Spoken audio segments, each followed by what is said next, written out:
Okay, we'll be ready to start in just 1 minute. We're still waiting for a few more to show up, so we'll be there momentarily. So just please stay tuned.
Okay, I think we're going to go ahead and begin here. We're still waiting on a few more people, but we'll just go ahead and get started. So welcome to the TAP webinar today on seed processing 101. This is the second in our series of TAP webinars and the first one of 2020. There will be two more that are coming fairly soon, so please stay tuned with that as well. We're very fortunate today to have as our special guest presenter David Correll, the horticultural supervisor at the Chickasaw Cultural Center, and somebody who's been working with native plants and native seeds for many years now. He's an excellent instructor on this topic, and if you've been lucky enough in the past to have attended one of our other workshops where he was leading it, then you know what a great job he does with this. So he's going to start with an overview of the whole seed processing process. Obviously there's certain limitations with this format of being able to do too much of demonstration, but at least it can give you an introduction to how the process works. And then at the end, after we get done with with his presentation, we'll have a question and answer session, and I'm going to share some other videos that we've taken here at the lab so that you can see more of a real-time demonstration of some of the techniques he's going to talk about. So without further ado, I'm going to hand you over to David Correll.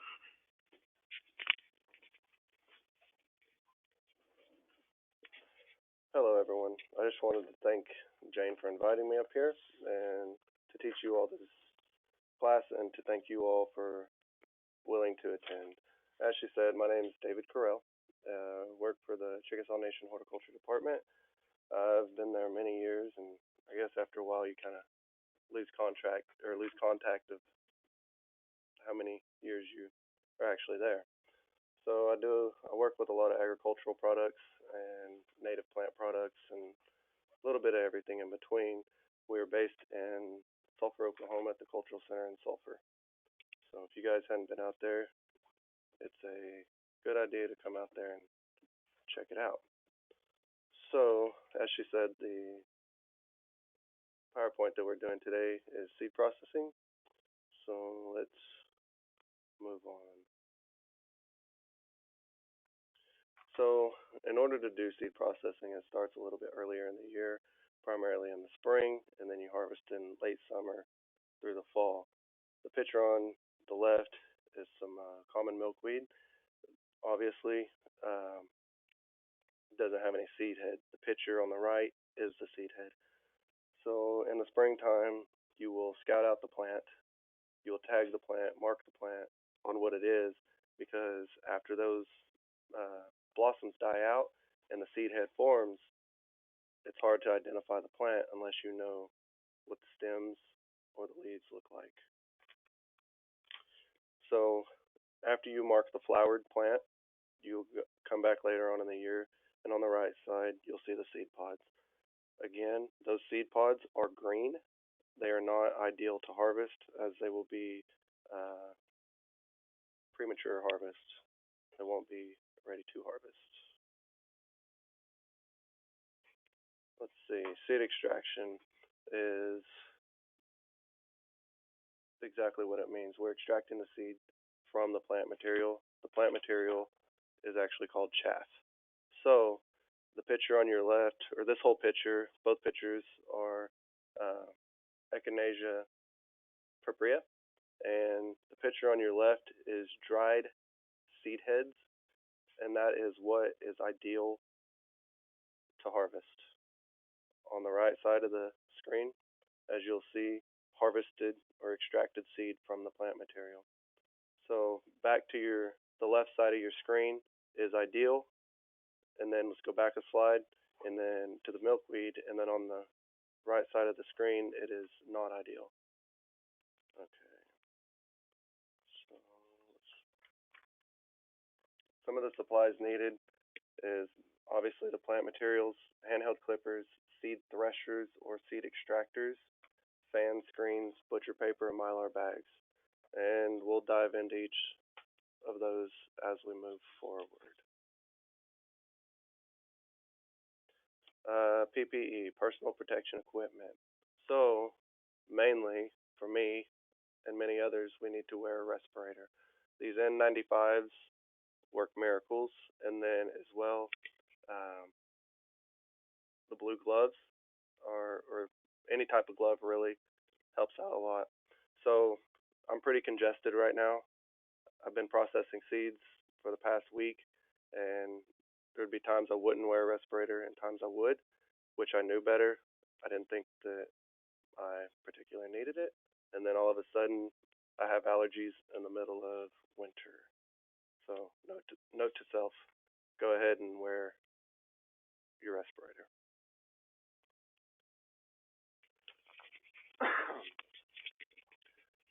So, when collecting these plants for seed, obviously you can go to private property, but again, you'll want permission from the owner, the state, or on county property. You know, trespassing can get you in trouble. People get mad. It's better to make friendly relations, as well as you can find them on the sides of the roads, especially in the county, on dirt roads, open fields. To me, the further you go out, the further you go out into the wild or away from the cities and the towns, the better these plants are. And a lot of us have these growing right in our own properties, in our own fields, in the ditches, that we don't even realize what they are among the non-native species. So, again, to ensure proper safety of yourself and your equipment, you want to get some owner's permissions. You can go to different state or national parks to collect. However, there is a permit process, and if you have an idea of where you want to harvest, just you can call them and they can give you more information on that.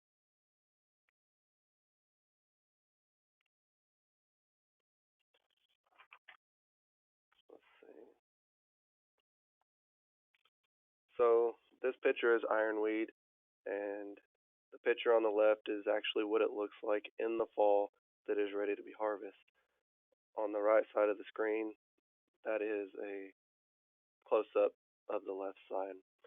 So this particular plant, as of most others, the best time to collect is in late summer, early fall, when the blooms have dried out and have formed matured seeds.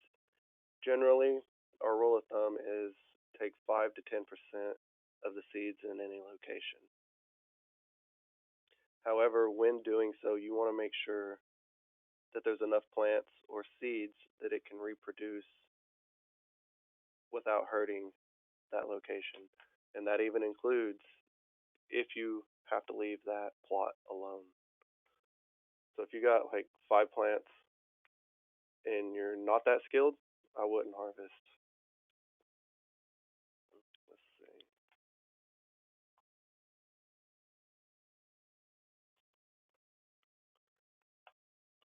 Okay, when collecting seed, generally our rule of thumb is we use paper bags. We never use plastic. We never use any type of glass. The reason why is because they can't breathe, they'll mold, they'll create moisture, they'll create mildew, the sun hits them, and it just causes all kinds of problems. And if you're like me, sometimes you don't have time to take them all out of the bag to let them dry, or you may not have a area or location to properly dry them. So again, if you leave them in the paper, the paper breathes and it's completely okay. Uh, I've got some seeds that or plant material that's been in paper bags for a little over a year to a year and a half, and no mold or fungal issues. So it's pretty nice, pretty neat. So natural, excuse me, natural drying. You'll want to spread the plant material evenly out on a newspaper or cardboard so it can dry. The seed area should not be too humid and should have lots of air movement through there so that it can uh, properly ventilate, because you don't want stagnant air, so it can properly blow through the plant material. But you don't want too much air movement due to the fact that once these plants start drying out, some of the plant material that's attached to the seeds, like we'll say asters, white snakeroot, goldenrod, milkweed, they'll start flying away. So you don't want to have too much air. Generally, I have a fan inside the room and I just point it straight up, and that is more than enough, just enough to disturb the air. And if your plants are really moist, say after a rain, or the seed head may be dried out, but the plant materials, you still have a little bit of plant material on there, you'll want to spread them out even further. So that way it prevents fermenting.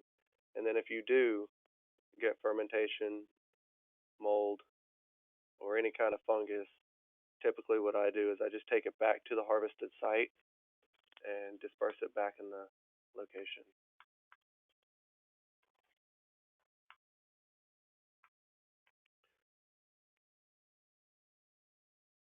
So pre-cleaning.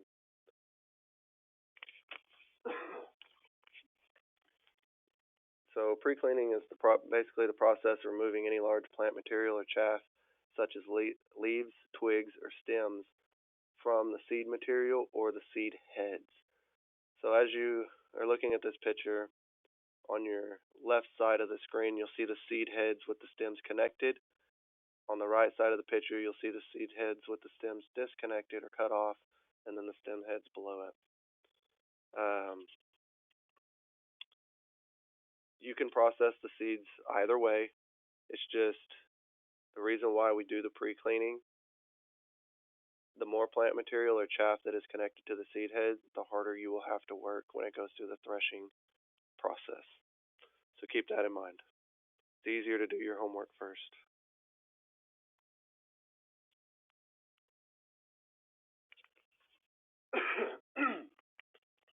Mechanical threshing.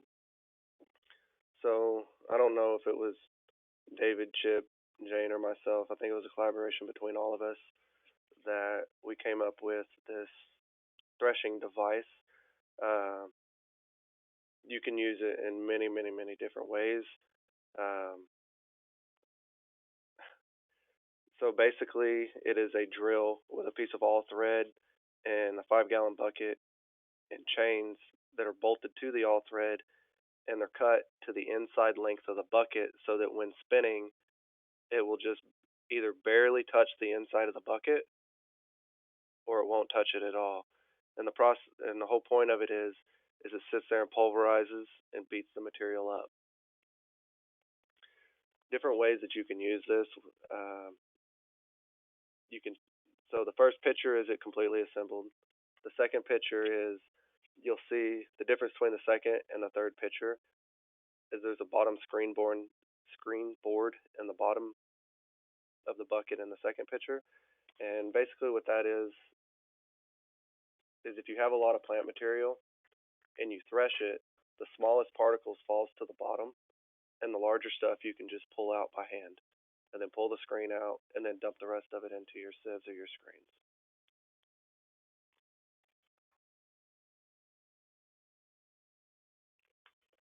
sieving or sieves or sifting.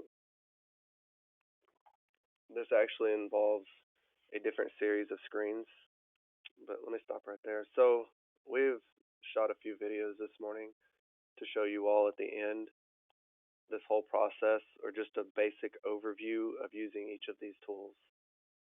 So that way you guys could get a better idea or example of how to do this. So the picture on your right is what we started out with, that are a series of 5 different screens. And then we graduated to the right side of the screen, which is 8 different screens versus 5. And again, they graduate from the screens have large holes all the way to very, very fine holes in them. So basically, when you start out, you'll be sifting the plant material from the seed. And then as you go down to the smallest of the holes, you will be extracting the seed from the leftover plant material.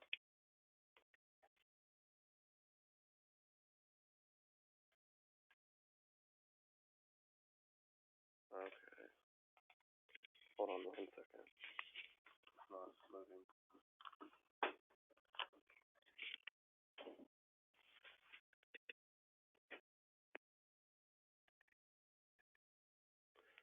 We're having technical difficulties switching slides.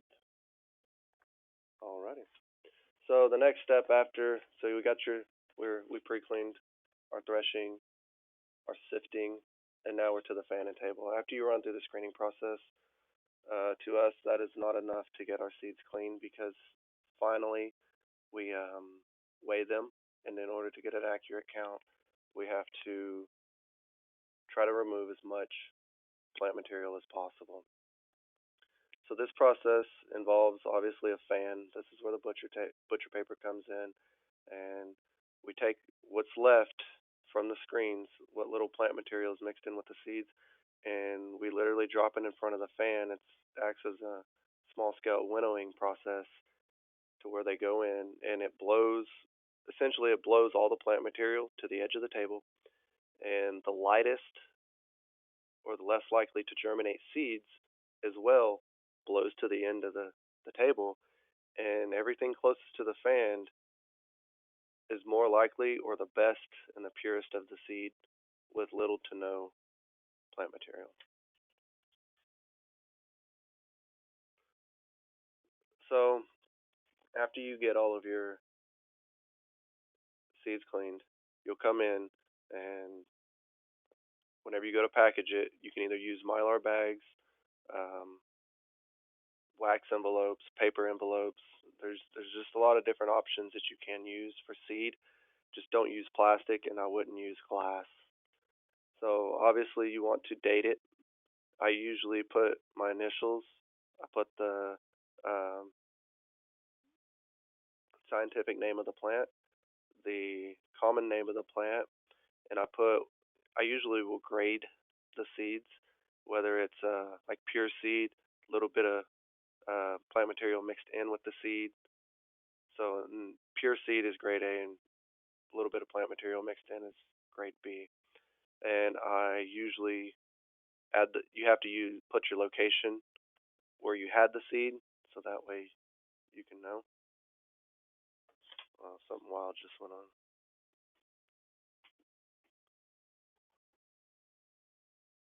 Okay.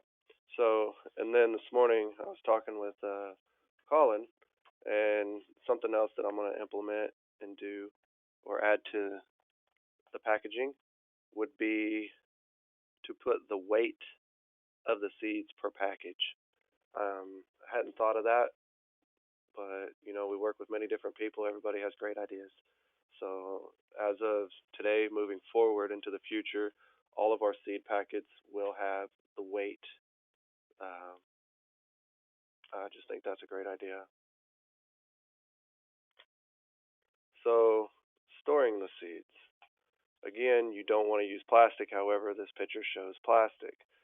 So a lot of us don't have, I want to say, a refrigerator that we can dedicate to our seeds. At the Chickasaw Nation and at the Uchi Butterfly Farm, we do. However, this is an example of what you guys can do at your house if you choose. So, so after you get everything cleaned, after you get everything packaged up, documented, you can take these containers like this that you can buy for super cheap. They're snap tops, and you can throw them in the refrigerator. Because refrigerators open and close so much, you get moisture, light, and with that being said, these have worked for us pretty good. This is how we started out.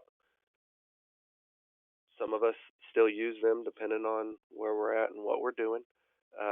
We haven't had any issues so far with this, so just keep in mind this is something you can do. Let's see. Now you guys are able to ask questions, comments, or concerns if you so choose so. Um, Let me get Jane over here. And then I'm going to put my contact information up here so you all will have it.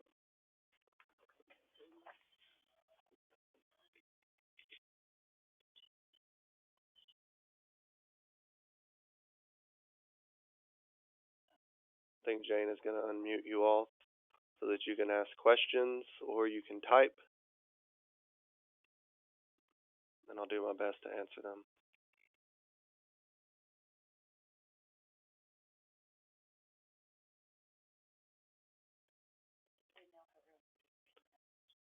Okay, I believe you all are unmuted and you're free to ask questions.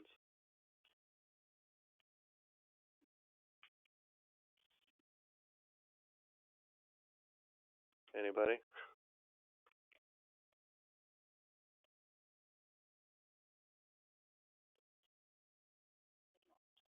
Okay, so we're going to go ahead and move forwards. I guess I will turn. Where's it at?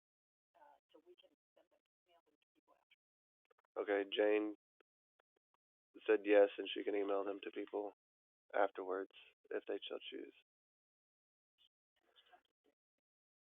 How much time? There's a question. How much time does it take per species? Um, the more you work, it doesn't. It's not really per species. It's more. The more you work with it, the more experience you get, the faster you get. But again, there are some species that I want to say take longer than others. Example, we'll say echinacea versus rattlesnake master. They're just or versus asters or mountain mint. Some are a lot easier than others.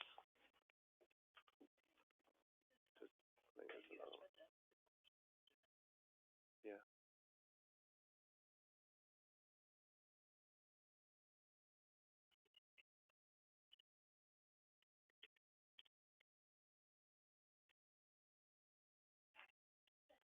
So the question is, how many species can you collect in a day? Well, that I believe that is two parts. One, how many can you identify in one day and that is ready to be harvested? And two, how much are you willing to harvest in one day? There's not a set amount. As many as you can, as much as you're willing to work and put in the effort and collect them, then you can collect as many as possible.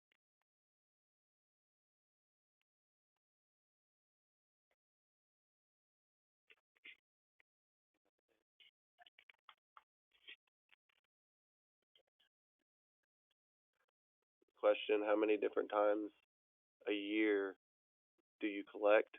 Well, generally from, we'll say, mid to late summer up until, well, through fall.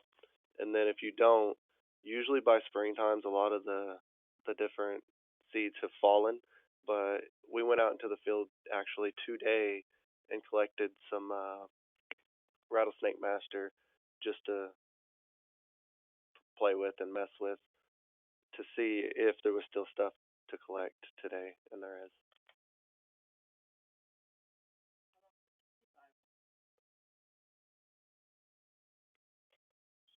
Okay, how long will the seeds be viable? Well, generally, if you run it through this whole process of cleaning them and storing them in the refrigerator, on upwards of a decade, 5 to 10 years, easy. So, but generally, we wouldn't want them to last that long. We would want to get them out the next year and get them stratified and sown and then planted outside.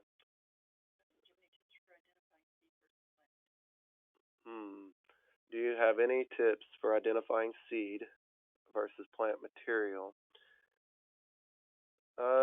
Generally, if you went out and pre-scouted, marked your plants, you'll see the flower. Once the flower dies off, we all know what dead flowers look like.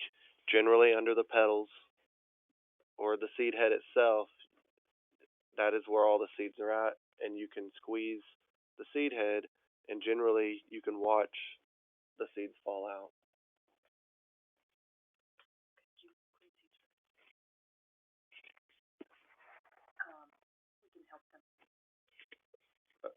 Okay, so the question is do you clean seeds for other people?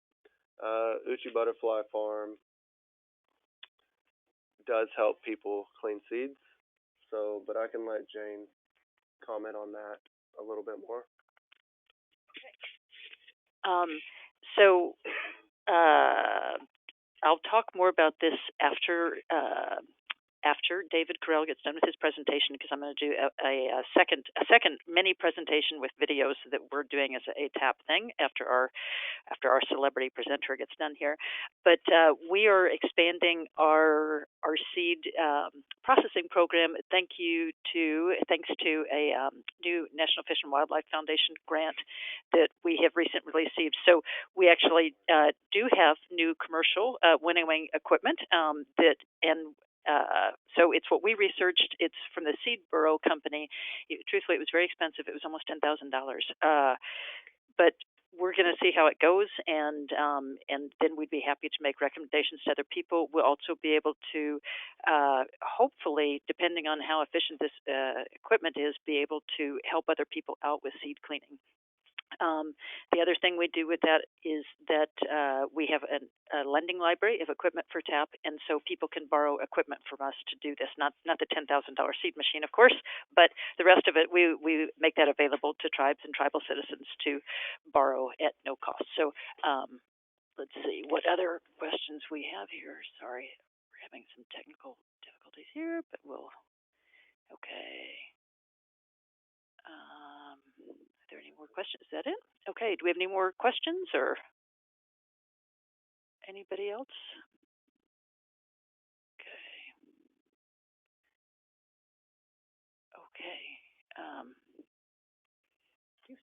Okay. So what we will do now, and thank you, David. That was a great presentation, and we enjoyed that very much. So what we thought it would be helpful is, as a follow-up to his presentation, to show you some videos so you can see some of these techniques in more of a live, real-time action. So first, we're going to see if we can get up a video for you that is showing seed extraction out in the field. Well, not out in the field, but the plant's rough processing.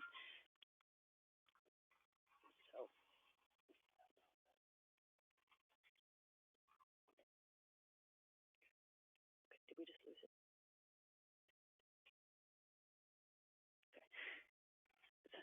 Okay, here we go. Okay, and so as you can see, just as David described earlier, the seed heads are being trimmed off of the plants to make it easier. And this is Rattlesnake Master, which is one of our very favorite prairie plants. And it's also pokey as all get out. You really need to wear gloves when you process that stuff. You can get just terrible splinters. It's a beautiful plant, wonderful pollinator plant, but it is pokey to work with. Okay, so you can see that's how we trim off, do the rough processing before stuff goes in the thresher, because we want to minimize the amount of plant material that we're working with and sorting out later. Okay, and so here we have slender mountain mint. Was it Pacanthium Stenifolium. Okay, yes, tenifolium. And you can see also just how tiny this is, just to have some context of how difficult this is. When you first get started, don't get discouraged because it gets easier. But when you first get started, it can be really hard to tell what is seed and what is plant material. So this is one of our sifting screens, and we do have these available for tribes to borrow. If you want to buy your own, we got these at Strictly Medicinal. They're about $200 for a set of, I want to say, 8 screens that are graduated all the way from very, very coarse, wide openings to very, very, very fine mesh. So this is, you can see how efficient that is, though, at getting the coarse plant material out of the way there. Much easier than doing it by hand. So we've got the next step in the process. Get it up there, and again, you can see why the butcher block paper is so important. Because otherwise, with those seeds, they're so tiny, it would be very easy to lose them on a normal surface. And with the butcher block paper, it's very easy to move them around. And there you can see what it looks like. Okay, and then lastly, I think we're going to have a video here for you to show what we do with it next, which is put it through a process of fanning, because the seed material is heavier when you put it, and you very lightly put it in front of a fan.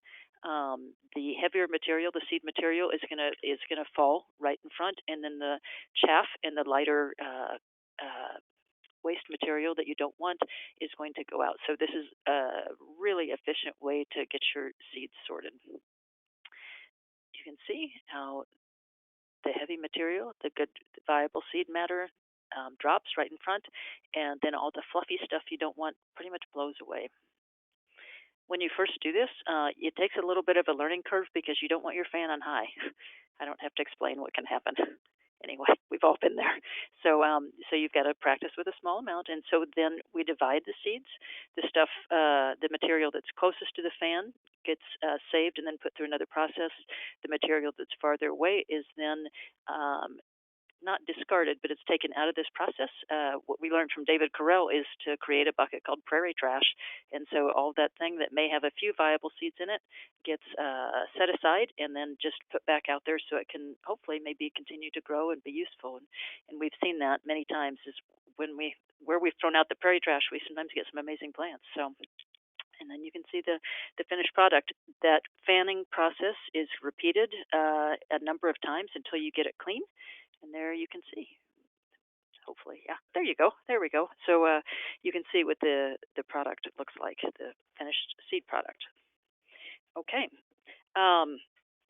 One of the other things that I meant to do at the beginning, and I didn't really get into it as much, is just a context of why we're doing this. And I think this is something, if you bothered to sign up and to attend today, I'm assuming you kind of have a context for this. But why are we going to all this effort? Because it's pretty, it can be time intensive, and particularly when you have from beginning to end, from identifying the plants to getting out there and collecting and drying, cleaning, and everything. So the reason why we're doing this, and we've taken this on as a mission, is these lands, we all know that pollinators are in trouble, monarchs are in trouble, and we've got to restore this habitat if we're going to make a meaningful effort to try and save them. In order to do that, the ideal way to do it is to use as locally sourced seeds as possible when you're doing your native plant restoration. If given your choice between geraniums and some kind of commercial wild seed mix, I'd rather you take the commercial wild seed mix. That being said, when we're doing true native plant restoration, we want to use plants ideally, restore with seeds from plants that come to as close as possible to where we're doing the installation of the plants that we're growing out. So if we're restoring coneflowers to an acreage, a tribal site in Oklahoma, we don't necessarily want to order those seeds from Minnesota, even though there's an excellent native plant seed source up there that we all know. We'd really rather restore that with the plants that are well adapted and evolved from those sites close by there. So that's why we're doing what we do.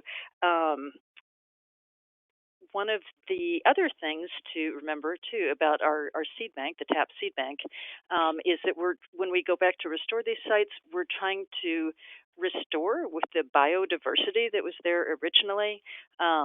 And so, because that's nature's way. That's scientifically, culturally, in every way. That's how you want these sites to be and to work well for a variety of purposes. So with our TAP seed bank, we've made a big investment in trying to have as many species as possible there so that we can really restore true biodiversity. So right now, I think we're at almost 200 different species, I think, in our seed bank. They are all grouped by ecoregion. We use the Bailey ecoregion map as a larger sorting tool, but within those, again, we track by the site of collection to try and restore. We use seeds as close as possible to where they're being restored. So we always need donations to the seed bank. If you have a hankering to participate in this project, and maybe you don't want to grow out the plants, or don't have the means to do it, but you still would like to contribute in a meaningful way, we always need more donations to our seed bank. And with those donations, any tribe or tribal citizen can make a withdrawal at no cost to do this work. So it is all free for participants. We just want to see the work done. And soon we're going to have an online database of what seeds we have available in the seed bank. That we're still kind of tweaking that. Right now it's an internal database we have. But if you are interested in either making a contribution or making a withdrawal, you can just contact me, Jane Breckenridge, or Colin Spriggs, our TAP manager, or and we can kind of get you set up with what we have going on there. One of the other things I'd like you to consider as well is we've got an event coming up, a TAP event on February 7th here at Uchi Butterfly Farm. It will be talking about getting started with these native seeds. Once you've collected them and cleaned them, what happens next? So we're going to be talking about stratification, germination, kind of an overview. We'll probably be doing some demonstrations in person of the seed cleaning so that people can have a better idea about that. But it'll be an all-day workshop devoted to that. We'll be serving lunch.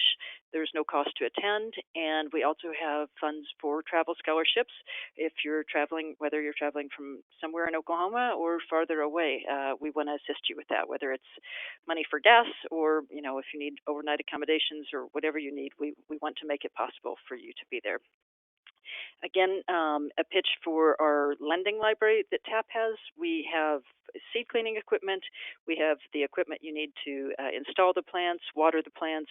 We have a full complement of pretty much everything you need to restore your native plants A to Z, and that is available, again, at no cost for any tribe or tribal member to make use of.